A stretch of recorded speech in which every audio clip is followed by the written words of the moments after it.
Radio Paranormal. Welcome to Radio Paranormal.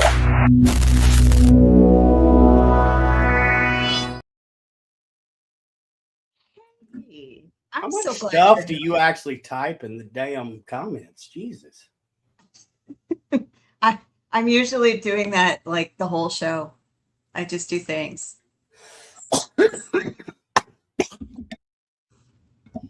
I'm dying, y'all. I have pneumonia, so I'm going to be in and out of this show.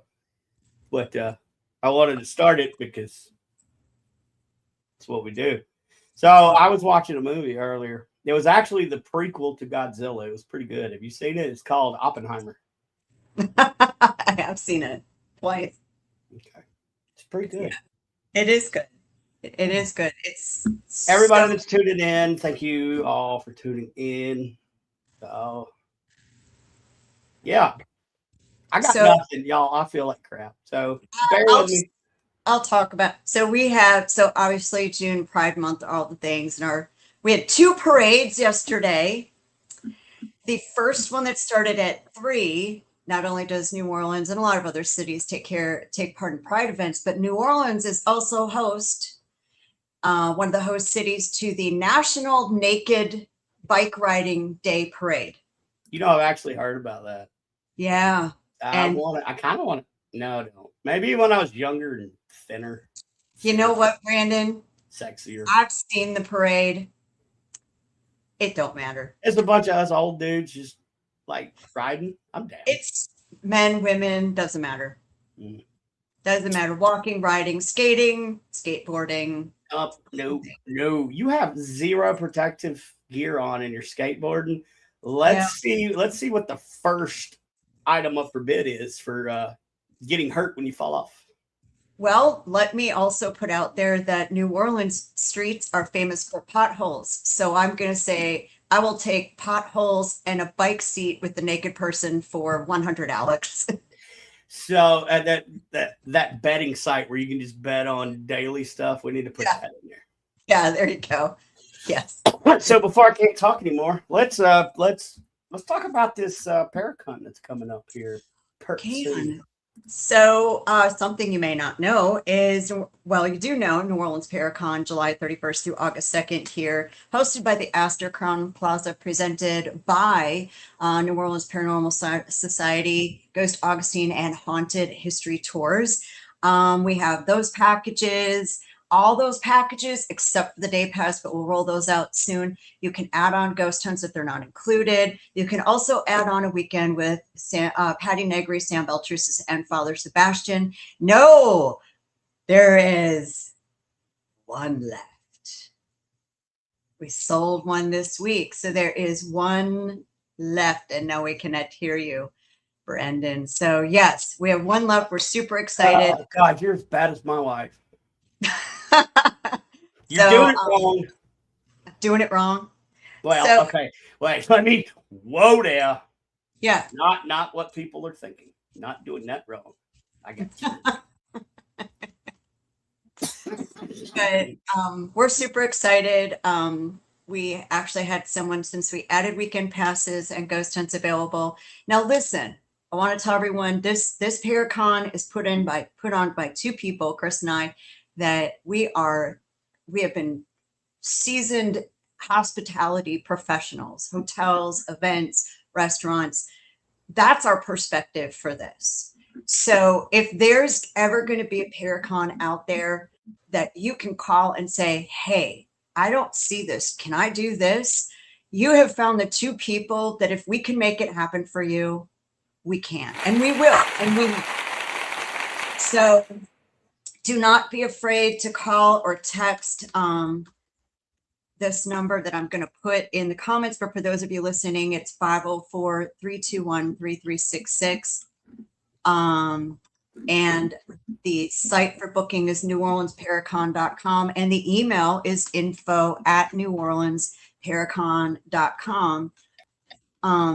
Don't be afraid to ask the question. If we can make it happen for you, we will do our best. Yeah, we will. Do it. We will. Well, and I won't do but if you mess up and you ask me, I'm not doing anything. Well, you're doing the commemory hunt. I am doing the cemetery hunt. Hell, I may be in the cemetery if I don't get better. God. You're going to be fine. Yeah, I'll be all right. I do want to say one thing. I know last week I talked about my little puppy, Gumbo, and Gumbo. so Gumbo has an appointment at LSU Veterinary College, school medicine oncology on Monday. But I do want to thank our guests from last week, Chris Harmon, Angel Morgan, and everyone else who has done healing work on him and sent healing energy. If you would not know there's potentially something wrong with my dog, he is definitely not acting like it. He is happy, go lucky, and all the things. So we hope for nothing but really good news tomorrow. But I do want to thank everybody that reached out and was so sweet. And I'll tell you what, we'll keep you posted on the Radio Paranormal Facebook page. Yeah. Let me know what's up, and I'll put it on there so everybody that wants to follow the journey of Gumbo the dog. Gumbo the Rottweiler. It's like Roddy. The Carl the dog. That's a children's book of a Roddy. So for anyone that, I guess it's a Southern thing. I didn't know about it till I got here. So it's kind of everything's a Southern thing. You know why? Because everything started here. It's true. Gambling started here. Poker started here in New Orleans. People don't know that. Mm-hmm. All good things. And speaking of playing the hand that you're dealt, yes. Let's talk about our guest. You told me bits and pieces. I didn't even read the what is it? My brain ain't working. The bio. I didn't, because you've told me so much, and I just want to hear it from the horse's mouth, as it were. So our guest this week, I was lucky enough to meet because he just blind asked me to be on his podcast, and I thought, okay. And he's so accommodating. He's so sweet. And, Chris popped in and out on the podcast as well. And then we had a really nice conversation at the end of it where we found out that we had an experience very much in common. And he actually has published a book on it. And so do you. But podcaster, author, paranormal investigator, all the things. I know he had something really cool come out recently. So let me stop you real quick. Let me answer this question. So it says, what do you guys actually know about the paranormal? You know what? I know it's probably a troll, but I'm going to answer that. I'm going to tell you absolutely nothing. You know why? Because all I do is try to prove for me. I ain't trying to prove for you. Okay. So as far as you're concerned, we don't know shit. Nope. We know what we experience. That's all we know. That's it. That's all. It's personal. So yeah, it is probably troll. That's fine. We've had a few of those pop up on social media tests lately too. I enjoy it though. I like trolls. I'm a troll. I know. No, you're gnome, not a troll. I'm gnome. That's different. Anyway, sorry. Back to. Say, aren't trolls bridges? I don't know. Anyway. Oh, very good. Yeah. Thank you very much. I mean, honestly, I don't give a damn who you are. Zach Bagan's all the way down to me because I'm a nobody. Nobody knows anything about the paranormal until you cross over. Every single one of us is guessing with our best logic that we could do. So, no, if somebody tells you they know everything about paranormal, don't watch that show. Exactly. I agree. But no, I'm our guest. I was just thinking about it. I'm like, after I love that. I have a curry brush for my beard. After visiting with him on his podcast and thinking about who we should have on here, I thought, you know what? I think he'd be such a great guest for us. And because like I said, all three of us have so much in common with certain experiences. So, ladies and gentlemen, we'll let him tell you about it. Mr. Doug Owen. Hey, everybody. Thanks for having me on the show. I appreciate it, guys. Oh, wait. Thanks for coming on. And oh, my God, your voice. Yeah, I was going to say, I forgot to tell you. It's like I'm gonna take it now. Y'all go ahead. I'm going to listen. Please tell me the story of Peter Rabbit. Of what, Peter Rabbit? Story, I can read you the phone book if you'd like. We can go through A. We'll start with Adams, Don, Adam. Well, we'll just go through that, right? A to Z, straight through it. So there you go. I happen to have a phone book with me. Yeah, I still have a phone book. So nice. Yeah. I'm afraid to throw it away because, people won't believe me. That's probably true. Right. So thank you for coming on the show. And this is going to be great, especially for those of you listening on Spotify. But look, if you're listening while you're driving, be careful because this man's voice might soothe you on. So drive at your own risk. You're too kind. Too kind. So, Doug, hi. Nice to see you again. Yeah, it's great to see you. Thanks for having me, guys. I really appreciate it. It's fantastic. Brandon, Doug, Brandon, all the things that you've now met. And I've now seen you because we did just audio when I was on yours as well. Right. So I just, wow, just what, tell the audience about you because you're just so fascinating to me. Okay, well, let's talk about my favorite subject, which is me, right? If we're not our own marketing team and publicist, who's going to do it? So let's start. Yeah. My name is Doug Owen. I'm author and paranormal investigator, host of the Unholy podcast, and host of the Unholy broadcast, a 1-hour live radio show every week where we explore the paranormal, strange stories, the unexplained. And right now, I've got so many irons in the fire. It is fantastic. I've got 2 new books coming out before Christmas. I'm pushing to get my book, The Unholy Silence, made into a limited television series, streaming series, or a full-length motion picture. So a lot of work going on right now. I am the guest speaker and guest author, sharing the stage with Naomi Grossman from American Horror Story at this year's Darkness Con in Boise, Idaho. So yeah, a lot of things going on, but in a nutshell, that's essentially who I am. So I saw a Facebook post about a fun little thing that you just filmed. Was it History Channel something? What did I see that? I did the Uncommon Historian. I did a podcast with him. Is that what we're talking about, or was something else? No, I saw you something that was exciting. I thought it had something to do with History Channel. Maybe I'm wrong. I thought it was, or something coming up. I don't know. Something I thought you found. It could have been the Paraflix. I'm going to be the episode 1, season 1 guest on a new Paraflix television show, which is Beyond the Normal radio show. Okay. So I'm going to be on that. That might air on the History Channel as well. I'm not sure, but yeah, there's a ton of things. I'll probably remember as we continue talking. It'll be like, oh yeah, that's what I've got going on too. That's that one thing. So tell us about your book, because that was something and the experiences in it. That was something we visited with when after your show that I was on. So yeah, absolutely. So The Unholy Silence, it took me 20 years to write this memoir. And this is a true to life memoir. I have photographic evidence. I have audio evidence. And I have eyewitness accounts. And I documented things as they happened. And what originally started this, the basis of this, I was the victim of a real estate scandal. Now, I was living in a home where I was going to purchase it from somebody who defaulted on their mortgage. I contacted the mortgage company. They gave me 90 days to come up with the credit and the down payment. Well, at 21 years old, I fell short of that aspiration. So I sought a lender who was recommended to me by a friend. Long story short, the lender bought the house out from under me, said he was going to charge us just a minimal amount of rent until I got my credit cleared. And then he increased the rent $3,000 a month until I couldn't afford it. So it brought me to the Catholic Church. The Catholic Church said, hey, you know what? We've got a place for you and your family to go. Here's this house. It's in little old Nampa, Idaho, of all places. And, we moved in and we thought, wow, we can breathe.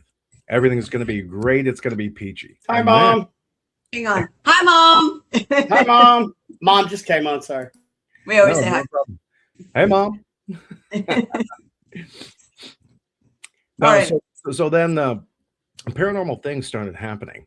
And, I wasn't a paranormal investigator at the time. I was just Doug Owen, husband, father, warehouse worker, just trying to focus on paying the bills, building a relationship with your wife or your children, and, getting the 2 kids, 2 dogs, two cars, and the American dream, right? That's what everybody wants. And I was completely unprepared for the paranormal just to kind of smack me in the face. And at first, we just dismissed it as okay, we're fatigued, we're emotionally exhausted, we're spiritually spent. This can't really be happening, right? So that's where it started.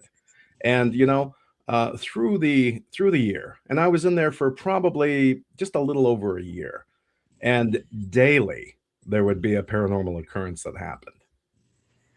Okay. So like what kind of paranormal occurrences are you talking about? What kind of Well, things? well, there was obviously the voices. There was things being moved and then reappearing later on where we had left them. There was physical objects being moved. My children would see a spectral sick boy crawl out from under their bed, go in the hallway, vomit. Oh Uh, wow. there was a man in my daughter's closet, and when I went to open the closet doors, nobody was there, but all of her clothing was swinging like a ship at sea. Oh Uh, wow. the bedroom window wouldn't stay open or wouldn't stay closed. It kept opening on its own. And there was so many things. There was windows breaking. One of the biggest events that happened, I'll tell you here. So Catholic Mass lasts about 1 hour. You go, you sit, you sing, you get your homily, you get your bread, you get your wine, you move through it, right? That sounds sacrilegious. My apologies. It wasn't meant to be. So you get home in about an hour afterward. And at 9:30 in the morning on a Sunday, we left for church. We got back about 10:30 in the morning Sunday, Podunk, Nampa, Idaho. There's very little traffic. There's nobody running around. It's not a crazy city. Hmm. So as I drive up, I notice that the garage door is open. I'm like, whoa, did you leave the garage door open? My wife said she didn't. I drive up and I start to turn into the driveway. Well, I notice the front door is open. And I look again as I park, and all of the doors and windows are open. So I said, okay, something's going on. My neighbor was out mowing his lawn, and instantly I thought, okay, the neighbor's fucking with me, right? He's got to be. Yeah. Hey, John, did you do this? Is this you? He's like, no, it wasn't me, I swear. I was like, all right, I'm going to call the police. So I call the police, and two Canyon County Sheriff's deputies show up. They go into the house, and they come back about 10 minutes later. They say to me, Mr. Owen, there's no signs of forced entry. There's nobody in your house. I said, okay, great, thanks. That's great. They looked at each other strangely. I said, okay, what else? They said, well, we've got to tell you that the stereo was on full blast, all the way up volume, and it was on static noise. Okay, that's weird. Thanks. They didn't leave. I said, okay, what else? They said, well, we've got to tell you something else. I said, well, tell me, what is it? They said, well, every mirror in your house is shattered. I said, Oh wow. what? They said, yeah, every mirror in your house is shattered. So whoever did this isn't afraid to escalate. I said, okay. And they gave me a report number and went on their way. Right. Now, I went in to clean up the mirrored mess. And it wasn't just the large mirrors over the vanity. It wasn't just the large mirrors in the closet. It was the dental mirrors. It was the makeup compact mirrors, even the ones that were empty of makeup that the kids played with. It was the long forgotten shaving mirror thrown into a travel kit, tucked behind the toilet paper under the sink. Every single mirror was shattered, probably in unison, all the same way with force. So at that time, I reached out again to the Catholic Church. Now, keep in mind that this house was blessed 3 times by the Catholic Church. They kept coming back and blessing it. So in the year that I was there, they blessed the entire home 3 times, and it made it so much worse. Yeah. So Yeah. that was just a typical, typical day. That was one of the more typical things, and Wow. it became so routine that the children just accepted it, and my wife just accepted it, and I just kind of dismissed it because keep in mind, I got to pay the groceries, I got to pay I got to pay the rent, I got to pay all this stuff. I am so focused on just living a life that I Right. don't have the time or the inclination to fight the supernatural at this point, but I did. And Yeah. in my arrogance, at 20 some odd years old, Oh, I'm the man of the house. I'm going to take care of this. I'm the protector of my family. I load up on holy water. I load up on rosaries. I'm loading up on St. Benedict's medals. I bury it in the yard. And I'm slinging holy water like a gunfighter every night, everywhere, saying the Lord's Prayer, trying to get this thing out of here, trying to get it to go away. And keep in mind that at this time, the height of social media was MySpace. So if you think back to that, and Brandon, you know exactly what I'm talking about. I had a wonderful MySpace. Yeah, Wait, but there were no. We all did, right? I mean, it was the greatest thing in the world. It was like, wow, look at this. But when it comes to paranormal investigation teams and getting help, it just wasn't there. There were no communities. Now I just throw up a hand, hey, help, and I've got 30 people saying we'll come out and help you. Right. So Yeah. that wasn't there. So I went to the Catholic Church and I talked to them, and I said, look, the first thing I want to talk to you about is my daughter's window. Okay. It's high up off the ground. Nobody can look in. It's, 8, 9 feet, the bottom of the sill. It keeps opening. I said, I can't keep it closed. It keeps opening. We're having all these other things happen, these things like that. The deacon I spoke to looked at me right in the eyes. He said, well, have you got a weapon? I was like, yeah, you're not understanding what I'm saying. I'm 240 pounds. I've got a shotgun and a Rottweiler. I'm not afraid of anybody. Right. I said, that's not what I'm talking about. He said, well, your house has been blessed 3 times. I said, yeah, it has. He said, well, no evil can exist where God's love is. I was furious. I was like, you know what? Fuck it. I'm done. Screw it. Don't even talk about it. Don't tell anybody. I'm Right. embarrassed. Yep. Forget it. And I walked away angry. Yep. So I take my daughters home, and this is a Wednesday. If you're a good Catholic, you go to church on Sunday, you go on Wednesday, and every venerated saint day, of course, right? Right. So we get home. My wife is at work. I take the night shift with the kids, kind of a thing. So I put my youngest to bed, and my oldest daughter's about 12 at the time. And she wants a drink of water, so I'm in the kitchen. I get her a drink of water. I say, okay, take this statue, little ceramic Jesus statue of him kneeling in the garden. We've all seen them. Mhm. And I told her, and before I had done this, I had taken 5-inch long sheetrock screws and I drilled them through the sash into the sill. 5 of them, 6 of them lined up right across there. I said, there, let's see it. Let's see that happen. So I said, take this Jesus statue, put it on your window. I'll be there to tuck you in a second. I turn on the faucet to get a drink of water and I hear her scream. Now, I'm only about 20 feet away. So it takes me probably 3 Michael Jordan steps to get there. And I'm moving. And I go in there and my daughter's in the corner huddled like this, biting on her knuckles.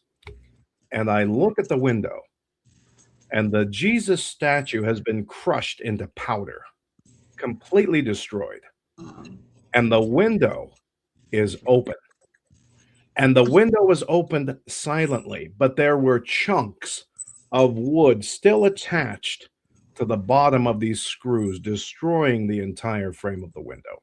Oh And my. this, and this happened within 25, 30 seconds while we were getting a drink of water with an open door, and we were no more than, I would say 15 feet away.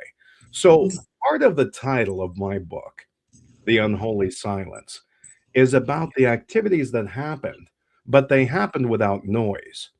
And when these, and I call them entities because I still don't understand what they are. So blanket description of these entities, they did a lot of this in silence unless they wanted to be heard. Yeah. So, to remedy this, I did stick a solid steel bar, in between the window frame and the frame of the the outlying window frame, and that stopped it from happening.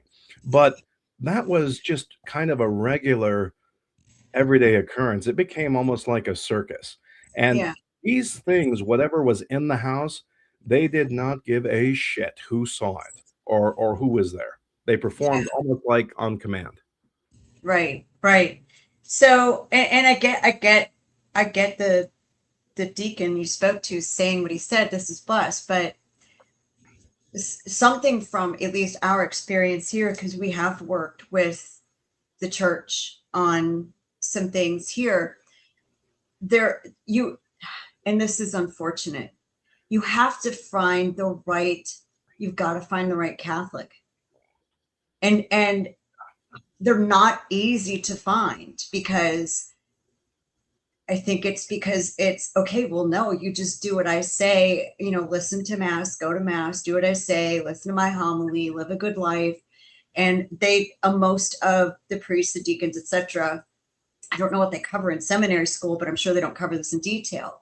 And so, especially back then, most aren't trained for this, because there is another thing they can do called a clearing, which is not a blessing. Right. It is also not an exorcism. Do you see what I mean? So Yeah, and unfortunately at the time, they wanted to just sweep this into the closet.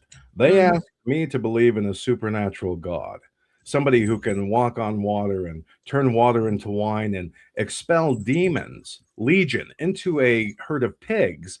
But when I come to them with a problem, oh, that's just not possible. We're not going to entertain that. That was kind of the upset that I had. sure. And so, Yeah. I reached out to, at the time, it's Big River Paranormal. And they were the only people to come in and investigate. And they did a great job. And during that investigation, a 25-cent a quarter fell from the ceiling, landed directly on her laptop. There was an incident where my daughter's guitar from upstairs materialized in the chair of my office chair, spinning around. And of course, the EVPs were exactly as you imagine: terrifying, threatening, masculine, demonic sounding, threatening to kill us all. So there was a lot of that investigation going on, during this time too. Actually, I shouldn't say a lot. It was one night. And every time they tried to come back, something else would happen. My daughter fell off her skateboard. I had to go to the emergency room. So it prevented us from doing further investigations. But I had friends who were psychic mediums come over and flee the house, of course, But the nightmares, the visions, the terrifying, things that happen, the invasiveness was absolutely just mind-numbingly insane. And here's looking back at this, as I can look back on this 20 years later and say, we never sat down at the table with everybody and said, hey, let's get a war room going. Everybody get out your notebooks. Why doesn't everybody tell me what they've experienced, and we'll talk about it and try and figure out what this is? No, everybody looked to me for the answers. And my explanation was final. That was it. And my kids were great. They listened to me. I didn't have to raise my voice. They were very well mannered, very polite. And we never sat down and really tried to figure out what these things were. It was almost as if I was locked into a spiritual battle that I didn't really know how to jump off the speeding train. And I didn't know when to withdraw. I thought force with force. I'm a newly minted Catholic. I've got the Lord and the Catholic Church on my side. I've got faith. I've got power. I'm young. I'm strong. I can do this. And here's the thing. Let me jump in while I have a voice. Yeah, go for it. Oh, people newly minted in any faith, they think they can brute force the evil, and they have the power of Christ. Sure, Christ comes in your heart and lives in you, whatever. But whose domain is the earth? Satan. Right. I mean, it's written, it's there. So why would you, or they, whatever religion would think, you said it perfectly. You're asking me to believe in this supernatural, omnipresent, all-knowing spirit. Yeah. Right? Yep. But you can't acknowledge that the only person that got legion out of somebody was Christ himself. Right. So, let it be a warning to all you new people that are coming into the paranormal, or a reminder for all you people that have been in here. You can't brute force evil. You're not going to win that one. You're just a human. So, yeah, I mean, I get it. I've had an experience similar, and I'll be quiet for now. But no, you're great. Great. Talk while you've got the voice. But if you need to take a pause, I've got some more. Yeah, please continue. Absolutely. So I continued with life. And, I had guests over who would want to see it, because every time I mentioned this, the lights would dim, almost as if I had a hidden remote switch, And keep in mind, this is 2008. I didn't have this technology. I didn't have any lights or smoke machines or anything like that. It was just an inconvenience, and I just wanted it gone. I just wanted to establish myself, pay the rent, raise a family, raise your kids the best you can, and move on. So, one of the other times, and keep in mind that people say, oh, it's all dark. This is all no. A lot of the stuff happened during the day, during daylight hours. It isn't like, oh, the sun's going down, quick, everybody grab a crucifix and huddle in the corner. It wasn't Right. like that. This stuff happened during broad daylight, which I was And like, that's a good thing. People think that hauntings only happen at night. Horseshit. yep. The reason us paranormal investigators go out at night is because there's less cars, less noise, less ambient stuff. But I mean, my God, I walked into a jail and in the middle of the day, and I caught a guard doing his rounds. So I mean, Yeah. you Well, know, we also do it at night because we use a lot of crap that lights up and blinks. And the easiest way to see it go off is when it's dark. No, absolutely, Yeah. absolutely. So So, yeah, yeah, that it is was just quite a misnomer for people that this stuff can't happen during the right, day. right, Oh and you're yeah, so it can. unprepared for it. You know what I Yeah. mean? In a dark house, you hear things. You hear whispers and things like that. Yeah, okay, I get it. But daylight. So let me tell you, the next incident that happened, my daughters were and I were downstairs. This was about 3:30 in the afternoon. They get home from school, hungry kids. They want to watch a TV show, a cartoon. They want to eat a snack. So we're downstairs and we hear the front door open and close, and we hear the familiar sound of my wife's high heels clicking across the hardwood floor. The kids look at each other, same time. Mom's home. Jinx, double jinx, triple jinx. Okay, girls, stop it right there. Okay, come on. Get your plates. Let's go upstairs. Let's go see mom. Let's see what's going on.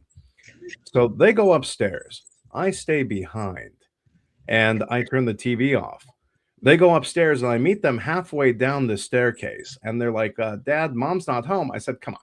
She's in the bathroom. Let's go upstairs. We go upstairs. The front door is locked. There is nobody in the house. It is completely empty. And we look outside, we look for her car. I text her real quick, hey, were you just here? Did you come and grab something? She said, no, I've been at work for, an hour. And, her work was 18 miles away, in Boise. So the girl's looking to me with these eyes the size of hen's eggs going, okay, Dad, explain this. Well, it must have been the neighbor. It must have been, him working on his house or, just hammer knocks. We must have misheard it, or it was the TV, or, you explain it away to keep fear at bay, especially from kids who are too young. But deep down inside, they knew what was going on. Now, my daughter that was 12 at the time is now almost 30 years old. And, she remembers some of these incidents, but some of them she just doesn't remember. And that's probably a good thing. Good thing. Yeah. A very, very good thing. But it got to the point where I started documenting things while I could because memory fades, details fade. If you're a paranormal investigator, and I like to make the distinction that ghost hunting is not paranormal investigating. We don't chase ghosts. We investigate the unknown, the unnatural, the supernatural for a scientific explanation. Now, I'm not out there in the graveyard, yelling at these spirits, hey, come and grope my genitals, or appear in a foggy mist, or I'm you not. can do that. You can, yeah. People have done that. They taught You them. and Yeah. I'm investigating a cemetery. So I want to make that little small distinction that I don't taunt the things. I'm always respectful, but I'm looking for an answer because these things, as far as I know, don't make any sense. I can't go to the library, pull up the companion of all supernatural. That's okay. Okay, let's see. Okay, yeah, there it is. Poltergeist, also known as blah blah blah origins. Okay, here's the origin. We don't know if it's the spirit of a deceased loved one. We don't know if it's energy from the super collider, the CERN. We Mm. don't know if it's particle energy from Higgs boson or if we're orbiting a black hole. We simply don't know if it's an evil version of ourselves from another dimension that likes to screw with us. Right. We just don't know. So what Brandon said earlier, that's very accurate. We investigate the paranormal, but do we have definitive answers? No, we just don't. But I would love to know what these things were, because not just Memorex or a residual spirit. This thing played chess with me every day. And the intention was always to disrupt, to disturb, and to cause me stress and grief. It wasn't a friendly spirit. Hey, guess what? I have the 6 winning lottery numbers for next Tuesday. Oh, it's never that, right? Right. It's always, I'm going to screw with you. I'm going to disrupt your shit. I'm going to break things. I'm going to try and scare the hell out of you. It's always that. So I have this insatiable need to kind of understand and know what these things are, because as Jen, your husband said, I could experience round 2 in another 20 years. Time has no meaning. No. But these things, they tried a myriad of different techniques, and they tried everything. They tried to disrupt. And when we went back downstairs after we realized my wife wasn't home, the head of the stairs also was the entrance to the garage. There was a door, and I heard this noise. So I told the girls to go downstairs. I opened the garage door and I go out there. And underneath of this project car that I'm restoring, my electric sander is plugged in, and it's bouncing up and down under the subframe, smacking the hell out of it. So I don't leave it plugged in because the house is old. It was built in 1952, and it's got the little screw-in fuses, and I'm terrified that, this shit is going to catch fire, right? So I always the tool. And certainly I didn't leave it on and throw it under my car. That's nonsense. Anyway, so things like that happened were just disruptive. And it was just the most, I guess, frustrating. At one point in time, it didn't scare me. And there was only one time that I was ever truly afraid, and I will tell you that story. And that happens to be the story where I decided to step off the battlefield, where I was done. And I do want to ask the audience, because that's I've heard weird things. I've heard my name called, when nobody's home. I've heard footsteps. I've heard things. So this goes to the audience. Have you guys ever just had something weird happen? Like you hear your name called and nobody's home or anything? Let us know in the comments. Yeah, sure. And I want to, I want to hear this next story, because I'm going to circle back to those mirrors. Yeah. Because I want to talk about those mirrors from just another perspective. So I know this next part you and I spoke about, because you just said, this is it. So what was it? So this was the denouement, or the climax of my story here, essentially. But there was a lot of different things. The neighbor had acted strangely, and looking back on it now, I thought he just had too many beers, because what he said to me was just obscene, weird, and just strange. But he had no recollection of saying it when I checked with him later. So believe in demons, believe in ghosts if you want to, or don't believe, because here's what I always say. These things, they don't need you to believe in them to exist. Nope. They simply do. Whether you believe it or not, that is just a fact of our life. Now, what they are, give it a name: demon, poltergeist, entity, spirit, ghost, whatever it is you wish to name it. These things are real, and they have the ability to interact with the physical world, and they have the ability to screw up your life, and they can do it in a hurry, especially if you're stressed like I was, financially ruined like I was, going children issues of just No. I wonder.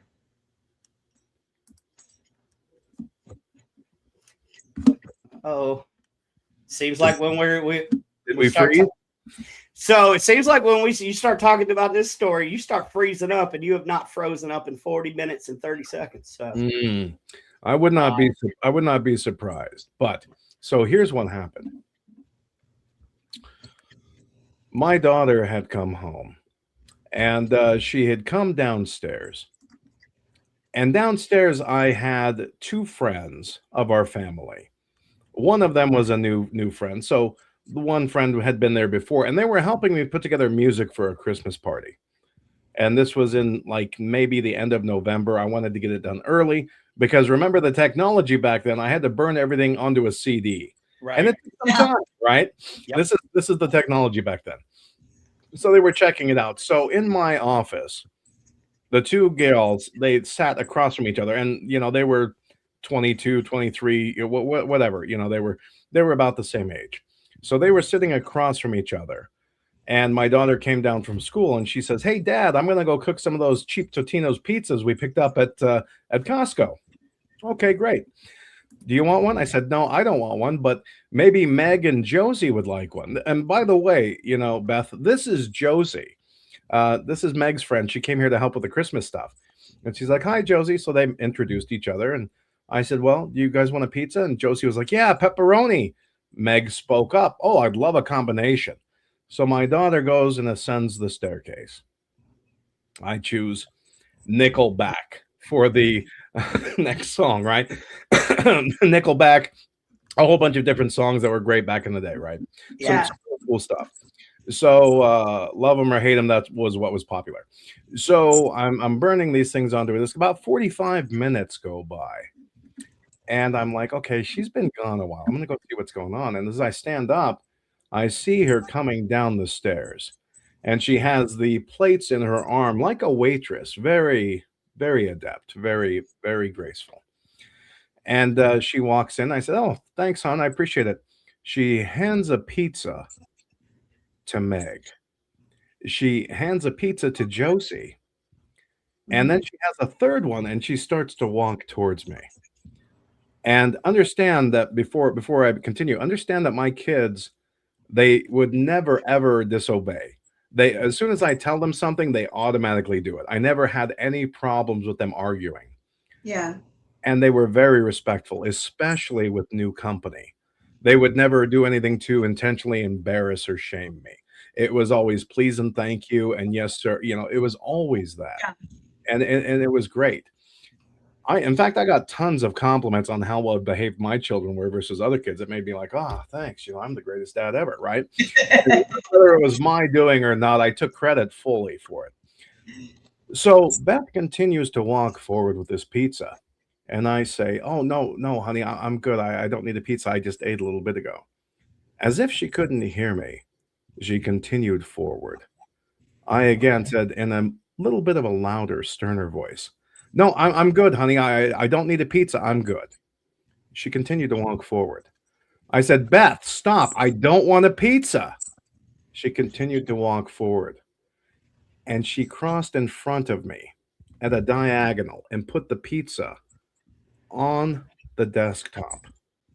And when she did so, her face was about this far away from mine. And she held that diagonal position of setting the pizza down, twisting slightly. And I looked at her eyes, and the chill came over me. And her smirk, her teeth, it was a toothless smirk. Not that her teeth were missing, but her lips were drawn tightly into a smirk that was unnaturally wide. She smirked at me and looked at me in the eyes. Now, when you look at your child, your lover, your cat, your pet, your friend, your priest, somebody you've known, you know what they look like. And Yeah. I tell you, whatever that thing was not my daughter. And I froze. And I could feel the hairs on my toes to the top of my head. I did have hair back then that stood up straight at attention. And I was weakened for a second. And I didn't know what was going on, but I did know one thing. Whatever this thing was, I didn't want it to touch me at all costs. I summoned up every jewel of energy stored up for fantasy home invasions or heroic daydreams where I called upon all of that and I thundered.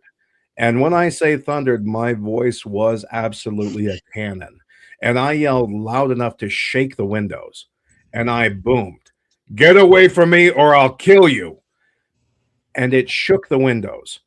Josie dropped her pizza and put her hands up in a reflexatory action as if she were being attacked. Meg shook.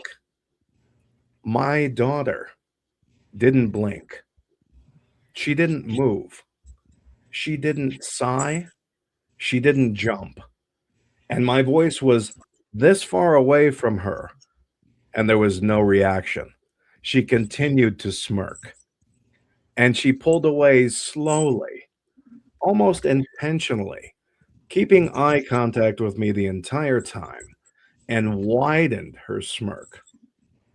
And went to the doorway, turned back slowly, about this fast, looked at me again, and smirked once more. She walked past Josie and Meg at the threshold, went into the family room where the TV was, and went to the staircase. She took hold of the staircase with her left hand, the railing, turned back again once more to make eye contact with me, and smirked one more time as she went up the staircase. Now, Josie, who didn't know me, first time she'd met me, pulled out her cell phone. "I'm calling the police. You cannot scream at your kids that you're going to kill them like that." Meg said, "Hold on. I know Doug. I know his family. His daughters would never do this. Hold on. Something's wrong." I said, "Josie, I apologize." I said, "I'm sorry I scared you. Whatever that thing was, that was not my daughter." She said, "Well, we need to go upstairs and check on her." I said, "I can't. I'm too afraid." I said, "I am terrified." So about 20 minutes later, we plucked up the courage to go upstairs and see. My daughter was asleep in her bed. We all stood around her and woke her up. She woke up confused, had no memory of meeting Josie, had no memory of coming home, had no memory of cooking the pizzas. The last thing that she remembered was getting her backpack on and getting ready to walk home from school. And that was it. Now, at that time, I said aloud, "All right, I'm out. You win." I said, "I am not willing to sacrifice my daughter to whatever this is in the house." So it sounds like at that point, you were dealing with infestation. There's 3 to 4 different levels of. Depends how you ask, yeah. Right, depends on who you ask. Right. Of steps of possession. Infestation is the one step where they it's terror, and we're going to do what we can. So, I mean, that's 1 to 2 steps away from full possession. Yeah. And it absolutely terrified me. And, I took down the crucifixes. I stopped flinging holy water. We stopped making the sign of the cross when we ate, when we prayed. I stopped going to Wednesday Mass. And you know what? All the paranormal activity stopped. Of course it did. Just like that. Yep. And, it's interesting because as I was wrapping things up at the Catholic Church, I had walked up the aisle and I had turned around and there was the vicar himself, was the priest, Father Tim Ritchie. He stood there and I was like, "Oh, Father." Now, keep in mind, this man is always super busy. In fact, I had seen him maybe twice in the year that I'd been attending. And, he's like, "Hey, I heard there was some kind of trouble with the house." And I said, and you know what I did? I lied my ass off. I said, "Oh, yeah, we're good. We had a little bit of a hiccup, but now we're good. It's great. It's a great house. Again, thank you so much. Appreciate it." And he looks at me. He's, "Okay." He pats me on the shoulder and walks on. Now, at that time, I didn't think he had the wherewithal or the perspicacity to actually make a difference confronting whatever this was. I was terrified. I didn't have faith in him and his tools to actually rid the house or my daughter or this of this thing. So I didn't take that chance. And to my everlasting shame, yes, I lied to my priest, right to his face. But, I really didn't feel I had a choice because, I had another daughter. And, I wasn't willing to risk the children on the off chance that he was not capable of taking care. Because we all saw The Exorcist. Nobody wants to happen to your kids. Let me come in and change what you said there a little bit. Sure. You said you lied to a priest, right? I did. That just sounds horrible. It does, right? No, what you did was self-preservation. It was. Right. Well, So, I mean, but I'll give you some perspective that I understand, for the simple fact that think about the things that were done in the house that quote unquote should have worked. Right. And I can totally empathize with you based on the experience that I had with the things you're trained as an investigator when something like this happens are supposed to work. You see them start working and then you see them stop. Right. Right. Everything you were told would work. Everything you were told would make a difference. Yep. Hours later, stopped working. And then you question, was it my faith? Was it their faith? Was it the power? Was it it makes you start questioning. And you were in that position too, where the things that the church were telling you, oh, your house is blessed. But is that not the point out there? Right. It makes you question your faith. Is that Yeah. not, I think that might be the point. I mean, we were told that if you give someone under the influence of a demonic entity, if you sneak holy water into something they will drink and they don't know it, that will make them not be able to drink it. Guess what, folks? That didn't work. You were told that if you put crucifixes on or crosses or things like that hours before were burning skin. Holy water was burning skin. And hours later, they put them on like it was the best set of jewelry they've ever had on. And their eyes are black as can be. And it stopped working. What are you supposed to do next? Right. What are you supposed to do? Where are you supposed to go? And I think you're right, Brandon. That is part of it. Like that's their shtick to get you to not have faith. But then I still say back, what do you do next? Right. Well, I mean, there's a hierarchy of demons, just like there's a hierarchy of Catholicism. And angels. So if the bishop's not working, let's go to the vicar. Right. If the vicar's not working, let's go to the Vatican. Right. I mean, and if know Christianity is set up like that, the demonic is an inversion of what's set up. So whatever you see in the religious hierarchy, I don't know. I've never talked to a demon. He's not my buddy. But I would think that it's an inversion because you can't have one without the other. So there's hierarchies everywhere. And, you just got to keep doing what you did and not give up, really. Yeah. And I have talked to one too, and they're not fun. And that's the thing is I felt like they tried for a year. And then I felt like they're like, okay, Thielza Weeze, you're up, okay, let's get you down there. Go ahead and tackle this. I need you guys to close this deal because we've got a quota. So, send in the big guns. And I kind of felt like it was that. Like the other things that were happening just didn't get the job done. I felt like they pulled out all the stops, and I was like, whoa, okay, now I get it. All right, so you're gonna screw with my daughter. Okay, now we're on a different level of playing. But it's like they tried different things, and nothing shook me. In fact, I prayed harder. I went to more, masses. I bought more trinkets. I use the word trinkets, I guess.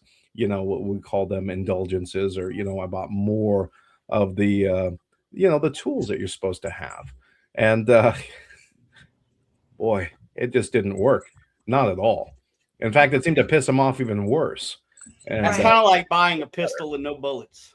Exactly. I thought I was just a bad aim, as you're doing this. You're like, well, maybe I'm not saying this word right. Let me read the holy water bottle again. As you're slinging it I'm flinging it in every dark corner of the house. And there were things in this house that should not have been. And as I said, I only stayed there for about a year, and then I was done. I just threw in the towel. It was over. My marriage had failed. My wife had sought outside companionship from our marriage. The kids were just done and fed up. The whole family unit, everything I tried to build, had just broken down and crumbled. And I was exhausted. I was just, at my wits' end. From one battle to the next, it seemed never ending. And I was like, well, I don't know what else to do. Well, I gotta move. We just have to leave. That's it. And the fact that this was someplace that you were recommended and referred to by the church and they helped you get it, that sure didn't help, any of that situation because, well, they recommended, they were part of this, then this should be fine, right? I thought so. I thought it was going to be, finally a place where we could rest. But again, the closet, that they keep all of these things locked in is so tight. They lock Yeah. up the ritual Romano. You're not supposed to have access to that. You're not supposed to know or talk about exorcism because we need to talk about mental illness. Did you guys smoke crack in your basement? Did you Yeah. guys lick the water heater and suck on some radon from the basement? Are you guys Now I will step in and say that should have been the first set of questions. Let's check on the mental health. That shouldn't Right. have been like the 12th set. Yeah. I Yeah. mean, that's one of the first things that I talk to clients about. I was like, look, Yeah. we got to get personal. I Yeah. need to know what you're taking, but why not start there? I don't get it. Well, the fact that they came and blessed the house 3 times upon request was unusual in itself. And when I first moved in, they pushed to have it blessed. And I was like, well, we're still unloading. Let's make it next week. Well, we need to get that house blessed right away. Okay, all right. They pushed for it, and they pushed hard. And I was like, okay, come on in. You know what? Just have a guy. Can we come out at noon? Yeah, come out at noon. Come do it. And they did that the first time. Made it worse. Second time, I had the newly anointed priest, a young priest of 21 years old who decided to join the priesthood. And he came out and he blessed the house, and it made it worse. And then the third time was another deacon who came out, blessed the house again, made it worse. So it was those 3 things that were, and I'm sure, in the annals and in the hallways of the church, they talked about it in whispers because they didn't ask me about my mental health. They didn't ask me about substance abuse. They didn't Right. ask me if I had a history of, sucking helium through a straw for parties. They Right. didn't ask any of these things. They went straight to, well, no evil can exist. We're just going to tell you, hey, you're making a mistake. There's no evil. Well, okay, I didn't say the word evil. You did. I just said there's some weird shit happening here. Why, you went straight to evil. Okay.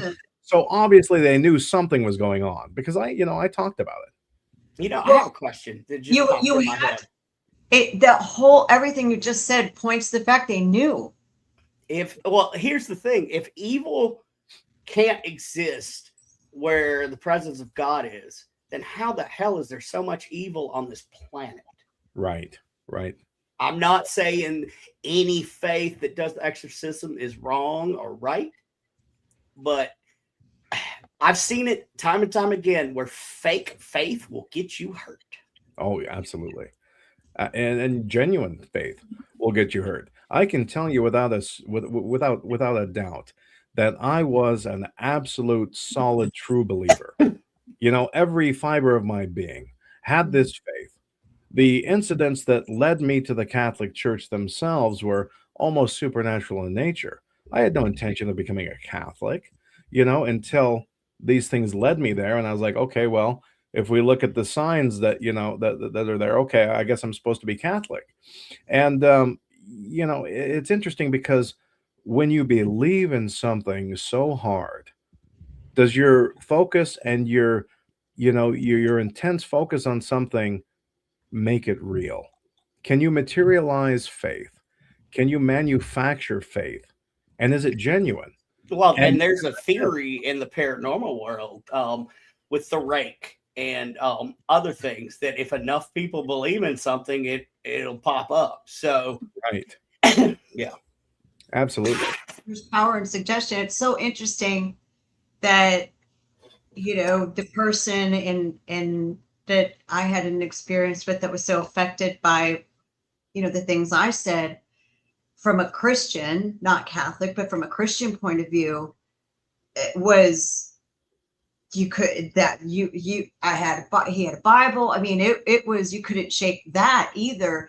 Yet that was to interesting enough out of the people that were in the room in the investigations at the time. That's the one that was picked. Now, okay, that person taunted, didn't help. But out of everybody in the room, they picked that one. And Yeah. the similarities and parallels between the experiences we both had have just, I mean, it's always fascinated me because you feel like you're alone. You feel like no one else has gone through this. You feel like it's all different. But the parallels are just crazy.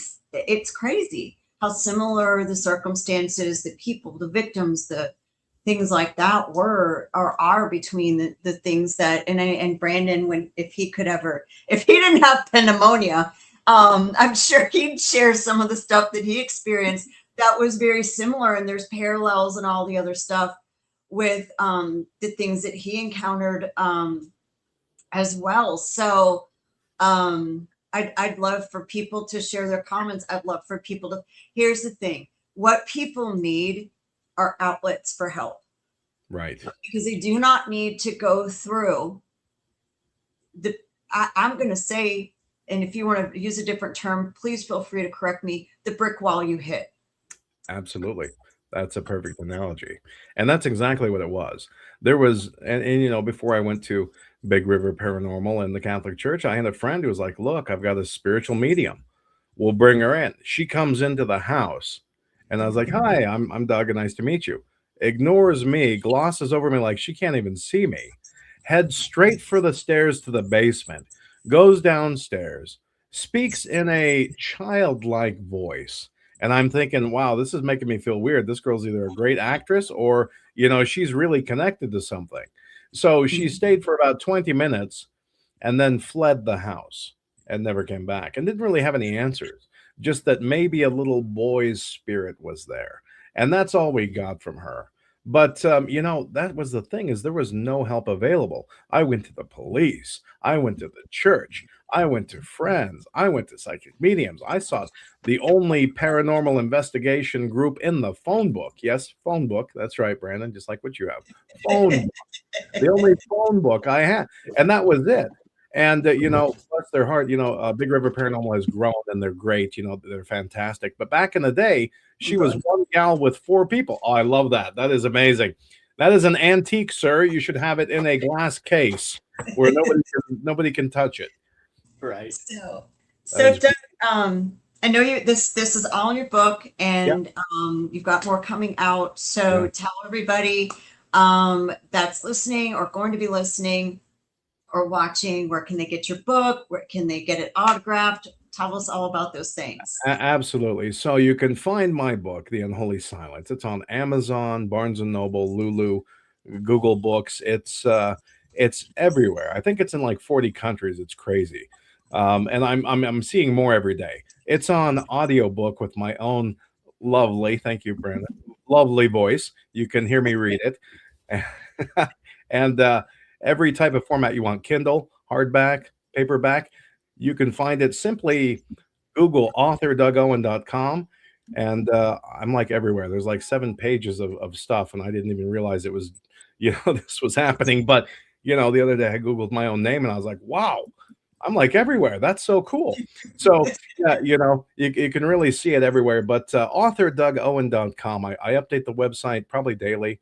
It's a great resource. It's got interviews, links, the Unholy podcast broadcast, and you can find it there. So I would expect Amazon's probably the easiest place to grab it, but whichever book dealer you want to go to, it's everywhere.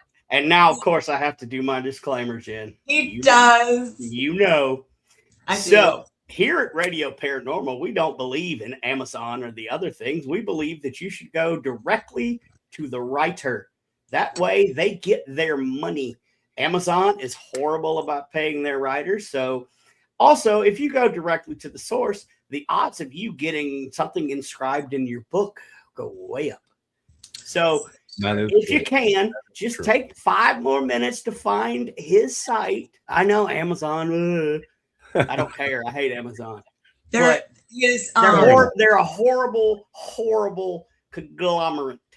Anyway, take the extra 5 minutes, go to his website, buy it directly from him, or go see him where he's going to be live. Meet the man. And I'm getting there. Yeah. And meet the man and get it autographed in person. Maybe even get a selfie with him. So where are you coming up? I will be at the Boise Darkness Con on July 11th. And I'll be having an hour-long panel where fans can ask me questions. And, you get autographs, and you can get also get copies of my book. So come on out, say hello. Yeah. Thank you, Mom. That was so sweet. Mom said it was fascinating. She stayed with this one, but she's heard about somewhat about my experience too. So I wondered how long she'd hang on here for sure. So I appreciate it, Mom. So Doug, listen, I'm so glad we had you on. I'm so glad Brandon got to hear it too. I know we're going to be talking about this for a while. I'd love to put you in the mix for next year for 2027 New Orleans Paracon. I think that's a great idea. Absolutely. I think you'd be such a great mix. I think you're such a fascinating story in person. Not to mention the voice. Brandon's like, yeah. Thank you very much. Yeah. People need to hear this. Now, listen, for anyone out there who's having similar experiences, there are outlets for people. Doug, I know we have some. We're trying to build a network for people to get, help with things like this. No, you're not going to get a priest out to your door right away. But like I said, when I told you earlier, it takes the right Catholic. That is something we're building. And that is a network that we're building. And we do have resources. If they may or may not be there, they may or may not be 2 or 3 hours away.